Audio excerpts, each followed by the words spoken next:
Welcome to another episode of the Survival Fitness Plan. I'm your host, Sam Fury, and in today's episode, we're diving into something incredibly important: escape techniques in self-defense. Picture this: you're walking home late at night, and suddenly you feel like someone's following you. Your heart starts to race, and fear creeps in. What would you do? Would you know how to escape if things took a turn for the worse? In this episode, we're going to explore what escape techniques in self-defense are all about, why they matter, and how learning just a few simple moves can make all the difference in keeping yourself safe. So, let's start with the basics. What exactly are escape techniques in self-defense? In a nutshell, these are the methods and skills that help you break free from someone's grip or avoid a threatening situation altogether.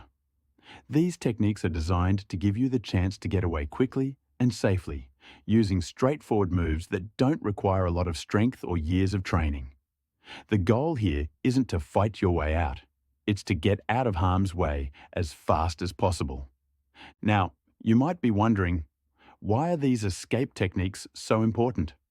Well, there are a few reasons. First off, they give you a sense of empowerment. Knowing that you have the tools to protect yourself can make you feel more confident in your everyday life. It's like having a secret superpower that you hope you never need, but are glad to have just in case. Secondly, the whole point of self-defense is to keep you safe. Escape techniques focus on avoiding physical confrontations whenever possible.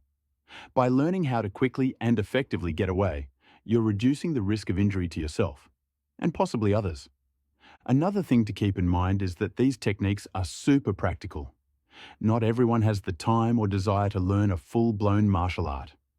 But escape techniques, they're simple, they're quick to pick up, and they work for just about anyone, no matter your size or strength. And let's not forget the legal and moral aspects. In many cases, escaping a dangerous situation is not only the safest option, but it's also the most legally sound. You're not trying to hurt anyone. You're just trying to get away and stay safe. So, what are some of these basic escape techniques? Let's break down a few that everyone should know. First up, we've got the wrist grab escape. This is when someone tries to grab your wrist to control or drag you.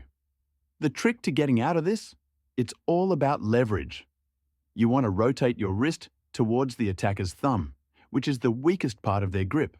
Then, pull your hand sharply towards your own body. It's a quick and effective way to break free. Next, let's talk about escaping a bear hug. If someone grabs you from behind, it can feel pretty terrifying.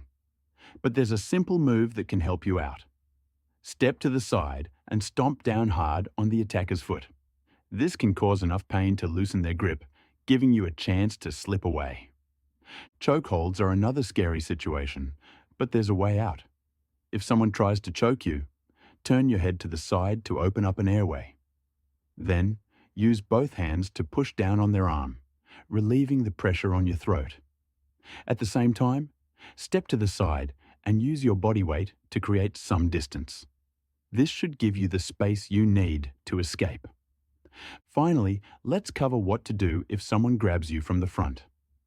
A quick elbow strike to the midsection can create the space you need to break free.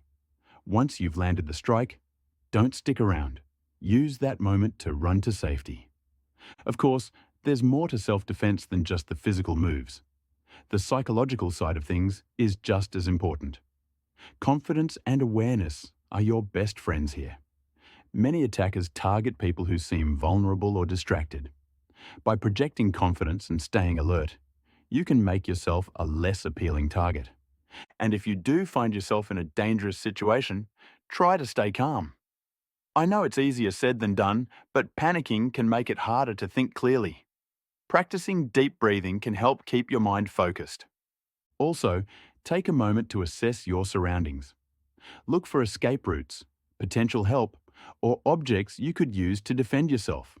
And most importantly, trust your instincts. If something feels off, it probably is. It's always better to be cautious and avoid a potential threat than to ignore your gut feeling.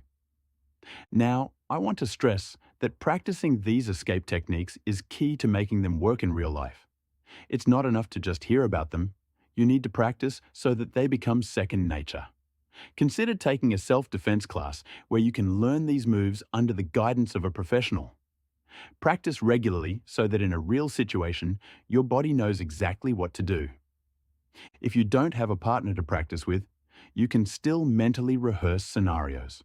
Think through what you would do in different situations and visualize yourself escaping safely.